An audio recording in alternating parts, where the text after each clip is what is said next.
Prepare for a true revolution. Actually, you can prove God exists. Questioning tradition, because what you've been taught isn't always true. The truth will set Welcome to Truth Revolution. I am Dave, and with me is Pastor Jeff, as always, and this is where faith and reason meet. It is Truth Revolution. Welcome to it. Welcome to Truth Revolution. Got a really great show lined up for you today. We had a really good show last week with Clay Jones, Yeah. and we're gonna jump and do one of these articles that we often do, the anti-Christianity articles. We like to take Right. these and dissect them and say, okay, what is this person's reason for not being a Christian, and let's see if it's valid. You know, is it okay? I mean, some of these people just really seem to not have a very well thought out exit strategy from Christianity. It's almost like, I don't feel like believing in Christianity. Here's my reason, and it just almost seems like it's just a blah blah blah. You know what I mean? Well, this guy we have 20 pages here. Yeah, I see that. So hopefully crazy. this will be much more thought out. Right. But I think what you're trying to get at is they may be processing this stuff in their own heart and head, but they haven't necessarily processed it with those answers to these issues. Right.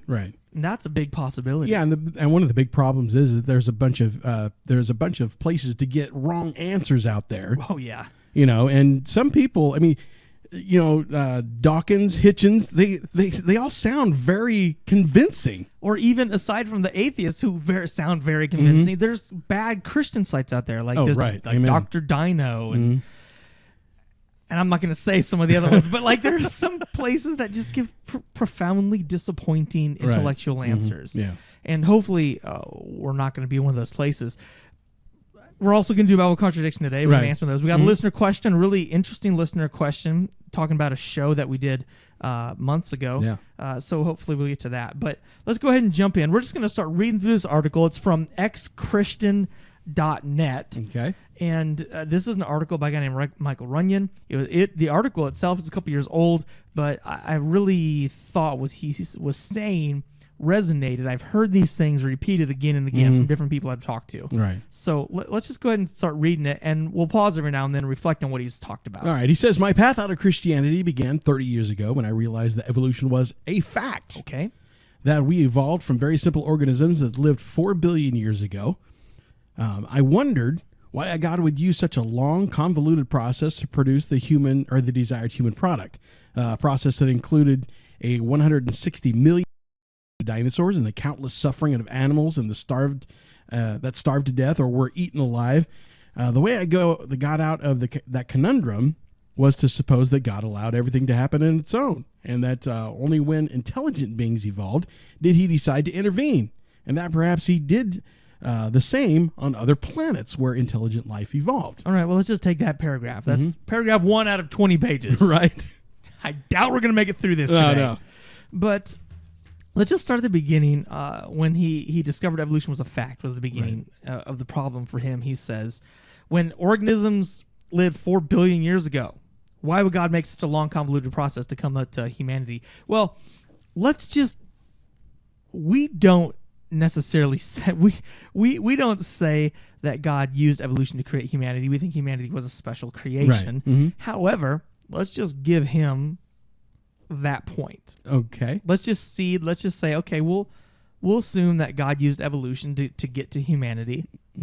Okay? Okay. You're looking at me I'm kind not of really funny. comfortable with that. But let's just say that that's what happened. Okay. And he says, why would God use such a long, convoluted process to produce the desired human product, a process that included 160 million years of reign of the dinosaurs? Okay.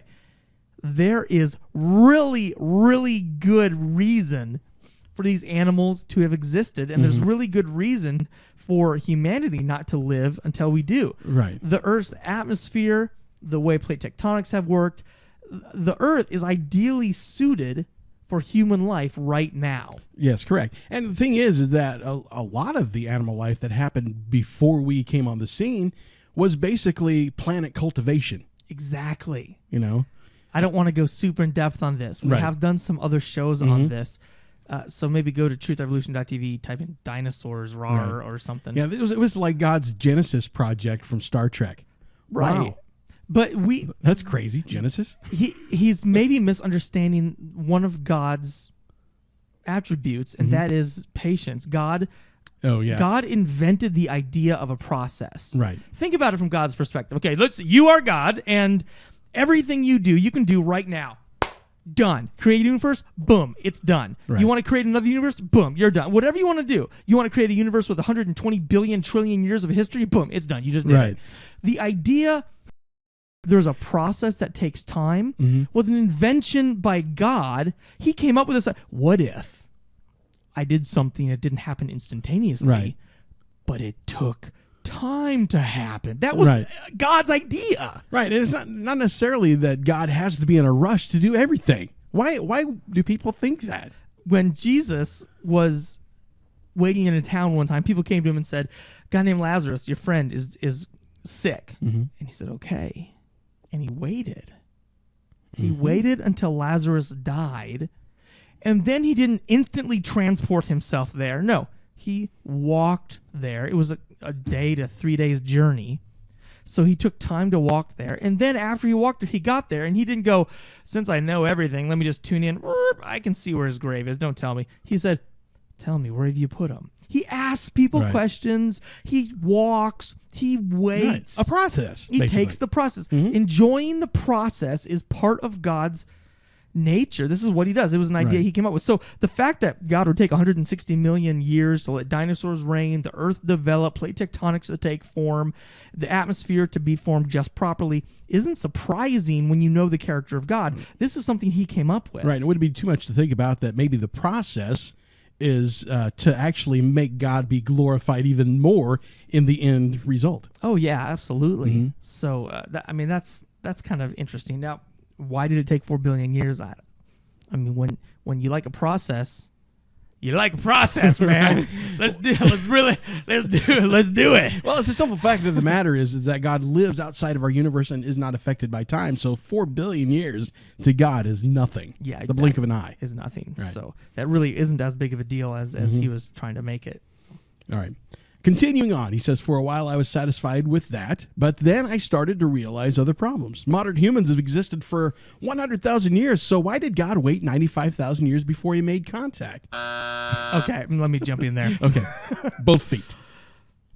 He did not wait 95,000 years to make contact. Right. Adam and Eve, if you're going from a biblical worldview, which he says that he was a Christian, Right. If you're going from a biblical worldview, God was in contact with Adam and Eve. Doesn't say in the Bible that Adam and Eve existed 5,000 years ago. Right. Doesn't say that. We've gone over this a bunch of times. So if you take the timeline that Homo sapiens came into being 100 to 200,000 years ago. Right. He was in contact with the very first ones. The very first ones. So he didn't wait 95,000 years before making contact. He made contact at the beginning. Adam and Eve knew him. Then their children knew God. Cain even had a conversation with God. Right. And are we supposing that he's talking about the contact with Abraham? Yeah, he probably is talking about the contact with Abraham, but God was still in contact with Adam and Eve, and that loss of contact that did happen wasn't done because God was like, all right, I'm going to sprinkle the earth with some humans, and I'm out. Right, I'm going on Peace. vacation. I'll be back in a while. I'll be back in 95,000 years. Right. No, that's not what happened. Right. Humanity walked away from God. Yes. I mean, if we remember, Adam and Eve were there with God, having good fellowship. They sinned, and then God had to remove them from the garden as a consequence for their sin. Cain had a conversation with God, then he murdered his brother, and then he walked away. Right. Man walked away. Period. Nations overall eventually walked further and further away from God. This is just what happened. So when God makes contact with Abraham, it's not as though they hadn't heard anything for 95,000 years. God was in contact with people all around. In fact, there was a priest that Abraham gave 10% of his income to. Right. Melchizedek. Yes, Melchizedek. Yeah. And so this priest was in contact with God. Right. I mean, there's no scriptural reason to think that God was completely absent from humanity for 95,000 years. He was obviously in contact from Adam and Eve all the way till Melchizedek. He just chose Abraham specifically to get a job done. Right. Okay. He continues on and says, and why was that contact made with only a small tribe in the Middle East? The problem was further exacerbated by the question why God would choose a certain people over another in the first place, while ignoring the many vibrant civilizations that existed all over the world at that time. Okay. There's Well, that's not true. Again, God didn't just choose and favor one. In fact, if you read in the New Testament, again, this guy said he was a Christian, so the New Testament says, Paul writes, God does not show favoritism. Right. He says that. And so God was not showing favoritism to the Jews. God was using the Jews to bring blessings to the rest of the world. Right. God says, Abraham, through you, I will bless all nations, not one, Right. all nations. Right. Amen. Right? And so the point was, Abraham, I'm going to use you. I'm going to bring a Messiah. I'm going to bring blessings to you. And the people who hear my voice, who see me working, I'm going to bless them too if they trust me. Right. Let's be honest. Abraham basically committed to God. Yeah. You know, and not only that, when the children of Israel, or when the Hebrew people were in Egypt, they were pretty much the low of the low. And all the other nations, it is said in the history of the world, in all the different nations' histories, that those nations were bad. You know, it says in the Bible, and it is corroborated through historical documents, that these nations were not good nations. Are you talking about what we talked about last week? Yeah, I'm talking about Egypt. I'm talking about the Canaanites. You know, these nations, God would not use these nations because they were directly in opposition to God. They did things like child sacrifice. Yes. They did things like idol worship. Mm-hmm. They heard of the Israelite God, the real God, and they would reject him. Right. And so they had opportunity to experience and know the real God. God was not saying, hey, I'm with you, Abraham. No matter what anyone else does, you know what? Forget him. Forget him. Right. It's just you and me. That's not what was happening. Right. So God chose Abraham, and anyone who blessed Abraham, God blessed. Right. Anyone who saw that God was working there, God blessed. God was able to what God wanted to use. So Right. he wasn't doing what this author suggested, which was to reject all the other nations. Right. He goes on to talk about how God basically helped the Israelites dominate all the other nations, commanding them to kill the women and children. Why would God, who had built an entire universe, become involved in such a cruel and petty absurdity? Well, we talked about that last week, so we're not going to go into that a ton. But really, what they were doing was evil. Right. I mean, his next sentence is, when looking at the other atrocities ascribed to God in the Old Testament, I realized that no real God would ever act in that way. No. Tell you who did real evil was Canaan. Right. And those nations. It's funny how people will, at one point, and I don't know if this guy ever says something like this, but people will, at one hand, complain that God doesn't step in to stop evil. Well, why do things like 9/11 happen? Why do things like children being murdered happen? Right. But when God steps into a nation that is murdering their children and destroys yeah, them, you they're can't like, do that. They're like, oh, well, Yeah. why would God destroy a nation? Right. Well, Well, you can't have it both ways. You Like- owe me a Coke, by the way. I don't know you nothing. But he says he was impressed by the quote from Richard Dawkins. The God of the Old Testament is arguably the most unpleasant character in all fiction, jealous and proud of it. A petty, unjust, unforgiving control freak, a vindictive, bloodthirsty ethnic cleanser, Wow. a misogynist, homophobic, racist, infanticidal, genocidal, filicidal, pestilential, megalomaniacal, sadomasochistic, capriciously malevolent bully. Whoa. What you just said, everyone in this room is now dumber for having listened to it. Nice. I'm sorry. And But- he talks about there are scriptures to back everything up. Let's not. Okay, hold on. This Richard Dawkins quote. Mm-hmm. This is crazy. Okay, like we just went over the reasons that God might destroy a nation. Right. The reason why God might harm people because he's executing judgment. Now you need to go listen to last week's, and we're gonna learn a lot about this quote of Richard Dawkins and Right. why it's just way off base. All right, we're gonna come back. We're gonna keep going through this article. We're gonna answer some Bible contradictions. A Bible contradiction. Yeah. Maybe get to a A listener Bible- question. And you got to get out to truthrevolution.tv and Revolution Church. That's right. Revolution.tv's got old shows, truth shots, and stuff like that. And Revolution Church has service at 9 and 11. Every Sunday morning. Yeah. So you got to come on out. Doesn't matter what you wear. We don't really care. Easter was a couple weeks ago. If you came out for that, come on back. If you didn't come out for Easter, come on check it anyway. out right now. There you go. Sunday mornings, 9 and 11. Truth Revolution's at truthrevolution.tv. And you can find stuff about Revolution Church at revo.church, revo.church. All right, we're going to be right back. Don't go anywhere. We're going to finish this article. Truth revolution. I'm a liar, Dave. Yeah. And we're talking about why is God so mean? I'm a liar. I said we were going to finish this article. Well, we will certainly give it a stab, but I don't think that's going to happen. What I mean by finish, you got to take it in context. Okay, My here we dialect. go. Nice. What I mean by finish is we're going to be done with it. Right. When we're done with it, we're done with it. Right. All right, so let's get down to the Noah Ark thing here Okay. at the bottom here. The story of Noah's Ark never happened. He said, wow, what do you say about that, Jeff? Well, But it was written as if it were a fact, so it made me wonder what other elements of the Bible that, unlike Noah, seemed plausibly true, but nonetheless fiction. What is even more telling is my observation that if the story of Noah were true, as many fundamentalist Christians believe, we're fundamentalists. would a God capable of such vicious cruelty be worthy of worship in the first place? All right, let's talk about this. All right, hold on. Yeah, okay. All sorry, right. go ahead. All right. Dave. It doesn't matter if God is God. Doesn't matter what God does. He is still going to be worthy of worship regardless because he is the one that created us. He's the one that created the universe and the earth that we live in. So therefore, he is worthy of worship. He is an uncreated being that created everything. That is true. As a matter of fact, I mean, as Paul puts it, we are clay in the potter's hands. Right. Doesn't the potter have the right to make one a beautiful work of art and the other an ashtray? Exactly. I mean, that's not exactly in the Bible, but it's something like that. You know, that's Right. Paul's point. Doesn't he have the right to, if he chooses, to smash his clay creation? I mean, this is Absolutely. This is the artist, and we are the artwork. We have a really small view of God, Right. as though he's bound by who we are or what our rules are. Right. We like to think that we own ourselves. Yeah. And that is not the truth. We are actually the property of God. Mm-hmm. So he is free to do with us as he wills. And to be real honest, I think most people get that. Yeah. I think most people who aren't even sure what they think about Jesus or church would probably say, well, look, if there's a God, then he's God, and Right. and he can do what he wants. Right. Maybe they're confused as to why God would do something, but they don't necessarily question whether he's God or not and whether or not he has a right to do that. I just don't think most people have a problem with that, to be real Right. honest. But the story of Noah's Ark never happened?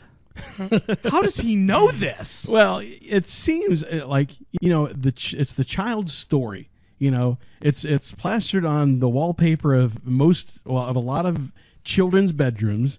It's basically painted into this story that's just a fable for people to learn from. Of course, it's told to children in every culture in the Right. world, Mhm. which might imply something. Right. Might imply that there's a common historical event Yes. that took place, which every culture in the world came from. Noah's Ark, very possible that this is a real story. Mm-hmm. So I'm not sure why he says it's not a real story. Why not? Right. How does he know that? In fact, we had Hugh Ross on from Reasons to Believe, and we talked about Noah's Ark. You can go to our website, truthrevolution.tv, and look up Noah's Ark, and you'll find information about that movie about Noah and what the real Noah's Ark was like, why we think it might have been just a local flood in just Noah's area, Right. Because we don't think there were kangaroos on the ark. Right. You'll find out how the kangaroo actually made it back to Australia. His big legs were made for swimming. Right. So, all right, let's keep going on. All right. Where was I at? You know what we're going to do? Let's do a Bible contradiction. Bible contradiction. All right. Bible contradiction today. Was Jesus' first sermon on a plane or was it on a mount? It was on a plane, a 747. Nice. Matthew 5:1-2. I'm going to prove you wrong here. Okay. And seeing the multitudes, he went up into the mountain. And when he was set, his disciples came unto him. That's the King Okay. James Version. So basically, On a mountain. it was on a mountain. Luke 6:17-20 says, and he came down with them and stood in the plain. And the company of disciples and a great multitude of people came to hear him. And he lifted up his eyes on his disciples and said, ... You know, Okay. which is really important. Was he on a mountain or was he on a plane? Right. Well, see, for credibility, if we're just going to read any document, we need to assume that the author knows what he's saying, and that if there's a discrepancy like this, I'm not just automatically going, idiots! Right. I'm not going to do that. I'm going to say, well, I'm going to try to figure out what's going on. One possibility is that these were actually two different sermons. I imagine Jesus traveled in a lot of places. Yeah. I imagine he might have made the same points in more than one place. Yeah, that's true. You know, when I was a kid, I went and saw Billy Graham at one of these big stadiums. Yeah. You know? But then I heard that he was at a church somewhere. Yeah. I didn't believe that because I saw him at the stadium. It's a stadium. Right? It's a stadium, not the church. And Right. he could have given the same message at the stadium in the church. Could have. Well, which one was it? Yeah, exactly. So that's a possibility. But E for early meaning. We're going to go back to the Greek. Okay. In our cracked acronym, CRACKED. Mm-hmm. The E stands for early meaning in manuscripts. We're going to go back to the early meaning. The Greek word. The Greek word in Luke 6:11 is actually probably better translated this way. He went down with them and stood on a level place. Which you can have on a mountain. You can have a level place on a mountain. Mm-hmm. Okay? The Greek word can be translated as plain or level place either way, so King James Version isn't wrong. Okay. But it makes more sense if this was the same event to translate that as a level place. So they went up to the mountain. He went up there with them. He came down to a place that was level and then started to teach them. Right. Really simple That makes sense. explanation. Yeah. So Matthew's just saying, hey, yeah, he went up into a mountain. And then Luke is just saying, well, he kind of came down to where there was like this place he could stand to teach everybody, because you're not going to stand on top of a pointy rock to Right. preach your sermon. Yeah. And so that's the answer for Bible contradiction today. Bible contradiction. All right. All right. Where do we go from here? We got 6 minutes left. Okay, well, see, he also recognized in this article that the real God would not require animals to be sacrificed for his gratification, Okay. or demand that people would who work on the Sabbath be put to death, or disobedient children should be killed. I would actually posit that God knew exactly what he was doing before a lot of things happened. We're talking about shadows and types of things to come. Shadows and types. Yeah, when we talk about the animal sacrifices and stuff like that, there's a bigger overarching story here. Yeah. Yeah, let's talk about K, knit together. Yeah, absolutely. Yeah. If he's got a problem with animal sacrifice, he should have a real big problem with With Jesus dying on the cross. Come on, people. God sent his own son to sacrifice him. It doesn't Yeah. get more personal than that. the whole point of animal sacrifice was that people should go, this is kind of screwed up, that something has to die to pay for my sin. Yeah, it is. Right. And guess what? Jesus is going to die for your sin. That's exceptionally screwed up. Right. Sin is really screwed up. It's Amen. an offense to God. In our society, and we talked about this last week as well, in our society, we've kind of dumbed down evil. Like, we don't think Right. sin is really that bad. Right. It's like we made a mistake. It's better a different way. But no, Right. sin is bad. It's evil. It's messed up. So why would someone be put to death for sinning? Because it was evil. Why would an animal have to be sacrificed? Because what they did was evil. Something has to pay for sin with death. And Right. it was a foreshadowing, like you said, type and Yeah. shadows, a foreshadowing to Jesus. But also, types and shadows. He goes on here and talks about different laws in the Old Testament. And we've Right. talked about that before. Just go look up knit together, Right. KNIT, knit together on the website, and you'll find more information about how the Bible is knit together, types and shadows, and how these things work. Right. And animal sacrifices, God kind of said, hey, this is kind of a big deal. Exactly. This is kind of a big deal. So, All right, let's go ahead and do our listener question. You okay with that? All right, yeah. All right, let's go do that. all right. This is a long question, but we're going to burn right through it if we can. Okay, I recently found your website after going down a How to Answer an Atheist rabbit hole a couple of weeks ago.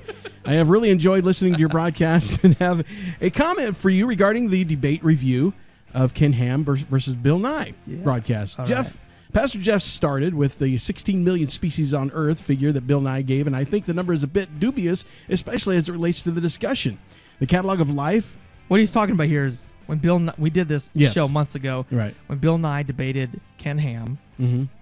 Bill Nye said there were, actually, he said not 16 million. He said there were 100 million species. Okay. And what would have to happen is, since Ken Ham thought there was 4,000 years, he was like, well, let's see. 100 million species divided by 4,000 years means there's 25,000 new species every year. Right. And that's a crazy number. That's like 70 or close to 70 new animals every day. Right. That's crazy. So that's what this guy's talking about. Right.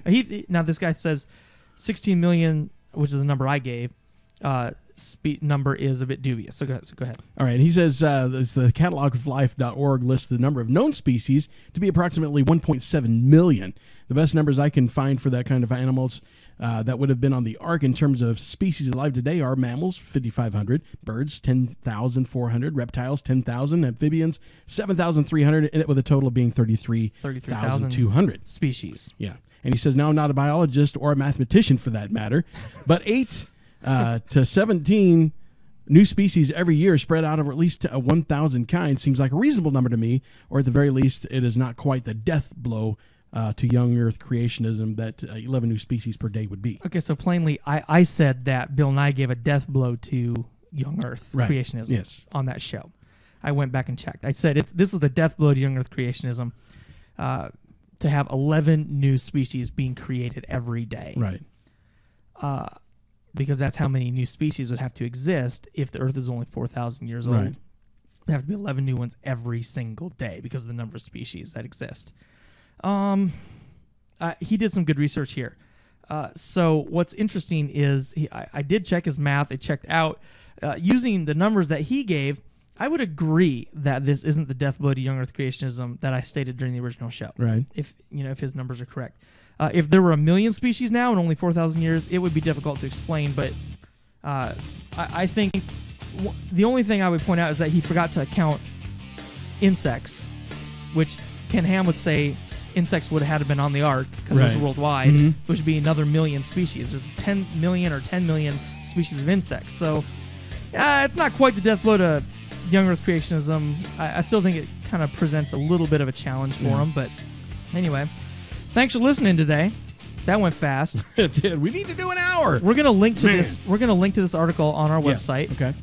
Listener, if you would log in and check this article out, send us some of your thoughts and questions and challenges. That would be awesome. Yeah. Yeah, So- well, if you want to send us something, just do it via the website, and, man, we'll get to your question. TruthRevolution.tv. We'd love to do something sometime where we just do some listener questions all show long. Right. So send in your questions, your thoughts, your challenges, your ugly pictures of me and Dave. TruthRevolution.tv and Revolution Church.